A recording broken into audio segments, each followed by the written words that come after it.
If your upline is moving on, use them as your role model. You don't have to become an exact copy of them. You know, this was something that held me back for a little while. I thought I had to become another Mandy Scriven or Greta Gregory, and I just knew there was no way I could do that. But you don't have to. You just become the best you can. And that will help you in your personal relationships. And I'm talking to the couples here now. This business has really helped us. When we got into this business, Dave and I didn't like each other very much. And from my point of view, it wasn't very easy to get on with somebody who is so determined. But we've learned through the system to develop, and most of all, to have a lot of fun. But it took time. We had to learn about each other, how to respond to each other's needs. I need him to sit down and talk to me now and then so I knew where we were headed, and if there were any dates I needed in the future for our diary. But we never discussed anything when we were tired. You know, that would have been fatal. We'd have ended up arguing. And I had to learn to understand that Dave takes his counsel from Jerry. I can't counsel Dave on building the business.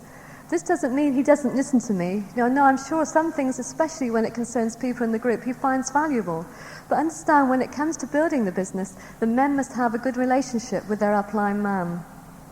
But we've learned to fit together now, because we're opposites, and that sometimes happens, doesn't it? They say opposites do attract. So we're like two halves of an eggshell now, we fit together. And as I said, we have great fun together, and that's why we built the business. You know, it's no good building this business and having all the freedom the emeralds and diamonds have, and then not liking to be around one another, is it? So learn to work together and have fun. And we know you'll have some really exciting times in the future. There is just so much to look forward to. So many great times for all of you who choose to work this business. And we're just so excited that so many of you are taking the opportunity and moving on so quickly. I urge you all to move on, and we look forward to spending great times with you all soon. Thanks for listening. I'd like to hand you back to Dave.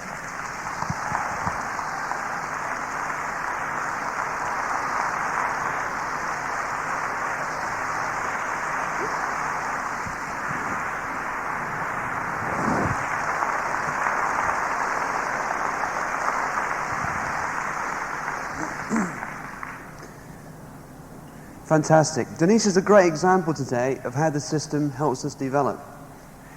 I must admit today she's my best friend. This business has helped us develop a relationship and understanding I think few couples ever achieve. But it hasn't always been that way. That reminds me of a story, actually. It was in olden days, and the bride and groom were setting off alone on their honeymoon, travelling by horse and carriage. Suddenly, the horse reared up, startled by a snake in its path. Annoyed at the horse's behavior, the man waved his finger threateningly at the horse and said, "That's your first warning." They continued their journey until about half an hour later, when the horse stopped at a water trough by the roadside to drink some water. Again, the man was annoyed at this interruption in their journey, and he wagged his finger and said menacingly, "That's your second warning." They continued their journey until dusk, when again the horse reared up, rocking the carriage violently. The man clambered down from the carriage, took out his gun, and shot the horse dead between the eyes, saying, "And that was the third time." The man's wife, on seeing this, burst into tears. "What did you shoot the horse for? She was probably frightened by another snake or something similar. It wasn't her fault. Now you've killed her. How could you be so cruel? If I'd known you were such a sadist, I'd never have married you. How could you do it to such a poor, defenseless animal?" As she began to cry uncontrollably, her husband wagged his finger and said, "That's your first warning." This is a people business. Just look around the room. People. And it's not just bringing people into the business, it's keeping them in. And keeping them in is something most women play a big part in. Dealing with people successfully is one of the key factors to develop a large network. You're in a business of dealing with people. People don't move products. Products don't move people. People move products. Remember, people have only one thing in common. They're all different. We're all different, aren't we? You know, every single one of you is unique. And that's the only thing we've all got in common, that we are different. And you can never stop learning how to deal with people better. That's vital in anything. The Carnegie Institute of Technology analyzed the records of 10,000 people and arrived at the conclusion that 15% of success is due to technical training, brains and skill on the job. And 85% of success is due to personality factors and the ability to deal with people successfully. If 85% of success in a contemporary business is people skills, what about in this business? A people business. Networking can be defined as the bringing together of different people with different skills for mutual benefit. Everyone in this room is self-employed. We are all independent business people. We are all independent, but we are all interdependent. What you do can affect the person sitting next to you. That's why it's important to follow the system. New people build this business, not new ideas. The system. You can't build a big business without a system. Look around the room. How could you deal with this many people on your own? You couldn't. The more you feed your people into the system, the more the system will do the work for you. The system. Books, tapes, functions, and upline. The system is constant, whereas individuals, we are up and down. Denise talked of how the system helped her develop as a person. In fact, we don't build the business, we build people, and people build the business. Your security is based on helping a lot of people do a little bit. Not a few people to do a lot. So make it easy. Make it easy for people to stay in. You can make a living showing the plan, but you will make a fortune after you've shown the plan by building relationships and friendships. And once you've gained people's respect, counseling and guiding them to their dreams. So as you can see, people are important, and how you handle them is critical. So where do we start? With you. With you. With you and your self-image. You can't like other people if you don't like yourself. How you see other people is a reflection of how you see yourself. People judge you by the value you put on yourself. Have you ever asked someone, what do you do? And they say, I'm just a such and such. You know, I'm just a teacher, I'm just a milkman. You know, I'm just a postman. They don't put any value on what they do. Have you noticed that some people are called sir or madam, but not others? The price tag the world puts on us is about the same price tag as we put on ourselves. Our self-image is critical. Our self-worth determines our net worth. 3 big bricklayers were working, and they were asked, what are you doing? The first said, laying the brick. And the second said, making £6 an hour. And the third bricklayer said, building the world's largest cathedral. What do you think happened to the third bricklayer? Most of us underestimate our own ability and overestimate other people's ability. Don't compare yourself to your upline or anyone you see on stage. They're no better than you. They've just been in longer and shown more plans. There's nothing special about Dave and Denise. Most of you are far sharper than we are. Winston Churchill said, there are no great people in society, just people who rise to the occasion. I didn't believe in me until Jerry believed in me. You see, the most important thing in life isn't where we are, but what direction we are heading. This business can make your dreams come true, but you have to believe you deserve them. You have to believe in you. It's easy to believe in the business. Anyone can believe in the business. 3.9 billion is a fact. Amway is the largest direct sales company in the world. 56 countries and territories. Over 2 million distributors worldwide. You'd have to be crazy not to believe in that. Just look around the room. All these people can't be wrong. It's easy to believe in this business, but you have to believe in you. Can I do it? The most important 6 inches in the world are right up here. Successful people believe they are worthy of success. Emerson said, what lies behind us and what lies before us are tiny matters compared to what lies within us. Do you realize how special you are? Each person in this room is unique. Do you know your mind can think at 12,000 words per minute and absorb 72,000 impressions per minute? You're very special. You're designed for accomplishment, engineered for success, and endowed with the seeds of greatness within you. Believe you can succeed, and you will. People get in the business and stay in based on two things: their dream and your attitude. That's how people decide if they're going to do this. If they've got a dream and if you've got the right attitude. So your self-image is critical. The two qualities of all great leaders are, number one, the ability to perceive what could be done and what lies ahead. And number two, the ability to communicate this to others and encourage them to share in the vision. And you cannot develop someone else's dream unless you develop your own. So what's your dream? Where can you be in 93? People want to be with someone who knows where they're going and can take people with them. They need to know that your train is going somewhere. And it's only stopping in their station for a few minutes. So they better hurry up and get on. And once they do, you get the train going so fast, they're scared to jump off. But if the train's just parked in the station going nowhere, it's easy to get on and get off, get on and get off.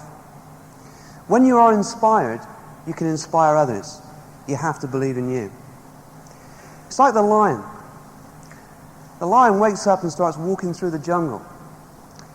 And he goes a little way and comes across a crocodile. And he says to the crocodile, "Who's the king of the jungle?" And the crocodile says, "You are, Mr. Lion." He goes a little bit further and he comes to a hippopotamus. And he says to the hippopotamus, "Who's the king of the jungle?" And the hippopotamus says, "You are, Mr. Lion." He goes a little bit further and he comes to a snake. And he says to the snake, "Who's the king of the jungle?" And the snake says, "You are, Mr. Lion." He goes a little bit further and he comes to an elephant. He says to the elephant, "Who's the king of the jungle?" And the elephant ignores him, picks him up by the tail with his trunk, and smacks him against a tree. And the lion dusts himself off and wakes himself up and turns around to the elephant and says, "Hey, look, there's no need to get angry just because you don't know the answer."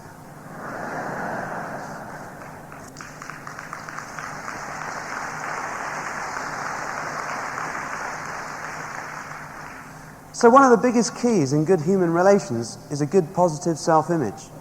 But for most of us, it takes time to develop a good healthy self-image, unless we have one when we come into the business. Surveys have shown that by the age of 15, 99% of people will have a negative self-image. And by 65, only 4% will have changed. 95% and 5% again. But that's where the system comes in. Let me tell you this, by being here this weekend and by allowing the system to help you develop, you will be in that 5%. But it doesn't happen overnight. Learn to relax. Smile and have fun. As Fred says, laughter is the oil that turns the wheel of fortune. If you can't have fun making money, then there's no point having money. Money isn't everything. You need the two E's, excitement and enthusiasm. Learn to play Amway. Nobody wants to get involved in work. People want to get involved in something which is fun. If you're going to do something in your spare time, enjoy it. Learn to relax. Learn to live like a child with an adult's responsibilities, instead of as an adult with a child's responsibilities. And don't worry about rejection. That's what makes this business interesting.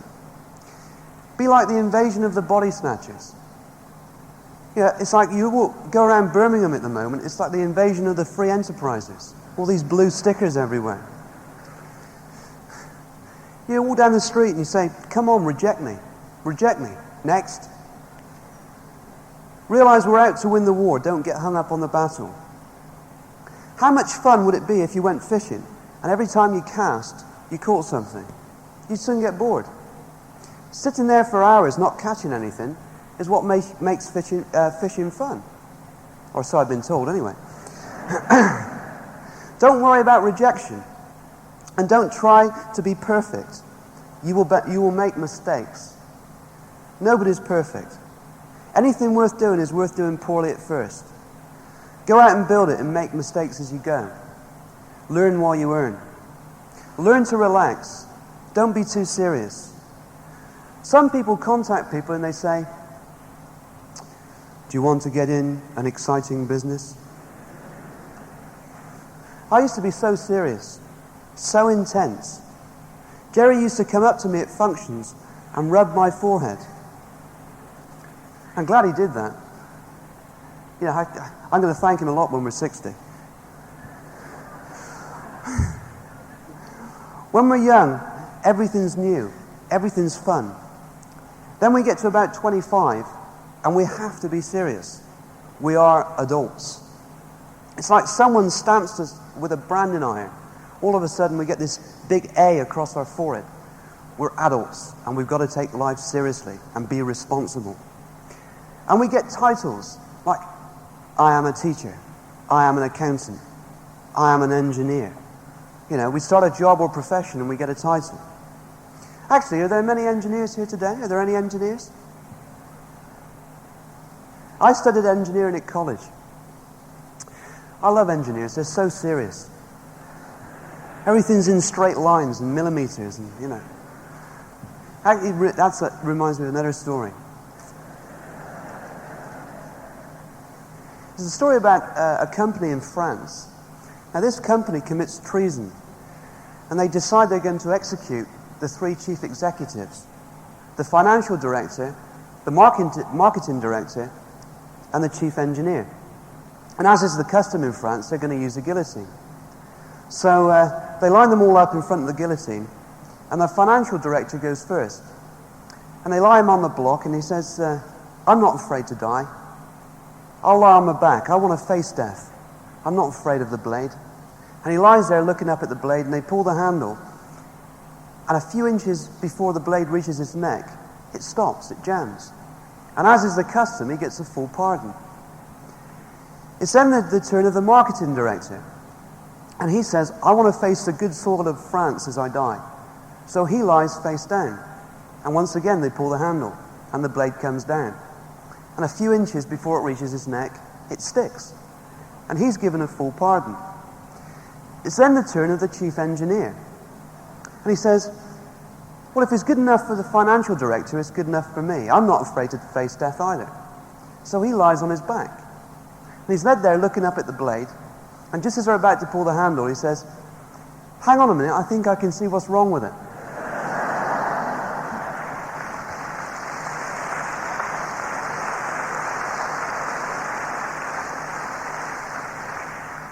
Develop an approach which is comfortable with people.